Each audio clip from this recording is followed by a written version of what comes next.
A Complete Unknown is a new Bob Dylan biopic starring Timothée Chalamet as Dylan.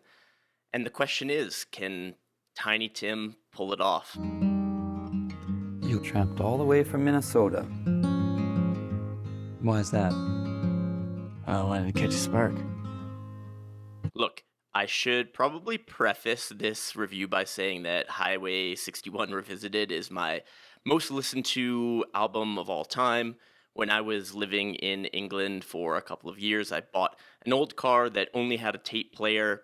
I bought a total of 4 tapes, one of them being Dylan's Highway 61 Revisited, which essentially played on repeat everywhere I went. And my current record mat is this quote from Dylan, very relevant for this film. So, considering that this movie is essentially one big build-up to Highway 61 Revisited and Bob going electric, I might be slightly biased.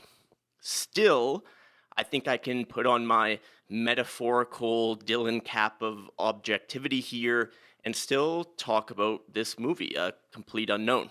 It comes from director James Mangold, who has directed projects like Wolverine, Ford versus Ferrari, and probably most relevant here, 2005's Walk the Line, where we definitely see some stylistic parallels. A Complete Unknown is rooted in the 2015 book Dylan Goes Electric, which I still need to read, and the screenplay is co-written by Mangold and Jay Cox, who is most known for writing with Martin Scorsese, no big deal. But he was also a critic for Rolling Stone magazine before transitioning to writing for film, which makes him perfect for this particular project.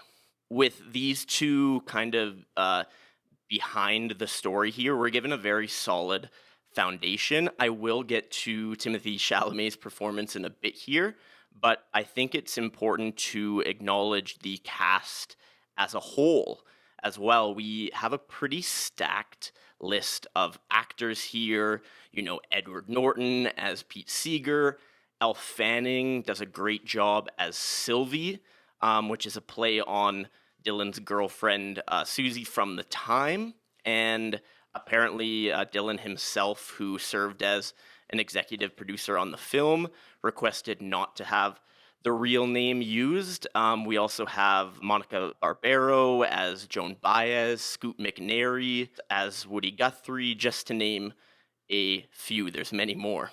In general, the performances were solid. Personally, I was probably most impressed by Barbaro's performance as Joan Baez. As an actress, I wouldn't say that she's a household name, but she rose to some kind of semblance of prominence after her role in Top Gun Maverick. In A Complete Unknown, she provides, I would say, the most grounded performance in a sea of somewhat hyperbolized characters. From someone who has always held a special place for the American folk tradition, it is pretty wonderful to see so much space and weight given to folks like Woody Guthrie and Pete Seeger in this film. And what Mangold is doing is kind of twofold. He's paying homage to the folk greats, just as Dylan did in the early 60s, while also shining a light on the innovation and the experimentation that is soon to occur in this folk rock space in the 60s. While the day-to-day relationships between Dylan and these folk icons might be exaggerated a little bit in the film, they're really there to serve as a symbol of the dying kind of purist folk tradition and this emergence of folk rock and experimentation. And regardless, I'm just really happy that they do get their flowers. There are nods to so many other folks of the era as well. Obviously, Johnny Cash. We have Bob Neuwirth, John Hammond, the legendary producer, Barbara Dane, Tom Wilson, Mark Spolstra. and even a little bit of Dave Van Ronk, who is a subject of, I would say, my favorite folk film inside Llewyn Davis. Suffice it to say, if you appreciate the music of this time, there are so many little Easter eggs sprinkled throughout that kind of just looking for them can make the film enjoyable for that reason alone. On that note, though, one of the true strengths of the film is its beautiful recreation of Greenwich Village in New York. The majority of the film was actually shot in New Jersey, believe it or not. They didn't want to shoot in New York and try to erase what has actually happened to these streets, but they ended up doing a really beautiful job of capturing this like bohemian energy of the neighborhood at that time, at least based on all of the historical footage that I've seen. I was not alive in the 60s. On a personal level, I love to see a scene at the Chelsea Hotel, this kind of classic haunt for so many folks of the era, some who weren't in the film necessarily, but like Joni Mitchell, Jim Morrison, Leonard Cohen, obviously as well. I feel like I've probably rambled on long enough about how this film is an absolute joy of a Christmas present for fans of this music and this era, but I know that a lot of people are probably more concerned with Timothée Chalamet as Dylan. And I'm going to be honest here, I still haven't completely made up my mind. The music itself exceeded my expectations. According to Chalamet, the music that we hear in the film is the live music recorded on site rather than the studio recordings, which is a great decision because of this, we kind of get some of that Dylan charm.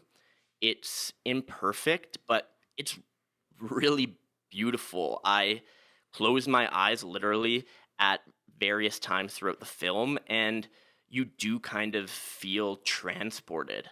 It's the moments in between, though, that I can't quite make my mind up about. Chalamet went into this project knowing very little about Dylan, but in part due to the pandemic delays, he ultimately became a huge fan. And there's no doubting that Chalamet did his research. He picked up on so many of the little mannerisms and ways of speaking that make Dylan Dylan. But there is just this part of me who couldn't quite escape the feeling that I'm watching Timothée Chalamet trying very, very hard to be Dylan rather than getting lost in the moment and really feeling like I was seeing Dylan on screen.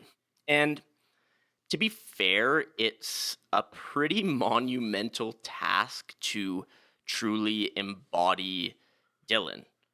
His subtle or not so subtle at times arrogance, his constant obfuscation, his mumbling soliloquies, it's a lot to take on and have it feel natural. And what ended up happening from my perspective at least is that Chalamet kind of leaned into some of those more exaggerated tendencies of Dylan.